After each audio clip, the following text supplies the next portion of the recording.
Hi, this is Andrew with the Lee Company, and I want to talk about what to do when you don't have hot water.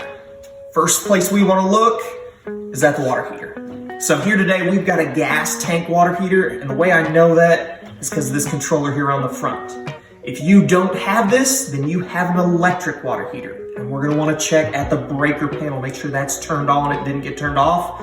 Ultimately, there's a reason why that happened, and so we'd love to come out and assist you with that. Here today with a gas water heater, if we had an issue with it, we want to check our status light here. We've got one flash that's apparently happening, and here that's telling me this is operating perfectly at this time. Now, this was not flashing at all. We've got something going on with it. It's not heating. That tank's gone cold. Feel free to reach out to us, and we're more than happy to help.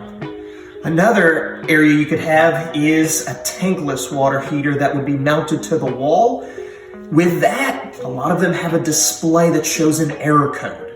If you have that, write that number down, and that's going to help us diagnose what's really going on with that unit. Those are a little bit more complex than your tank type, but not an issue for us. So thank you so much for choosing the Lee Company, and I hope you have a great rest of the day.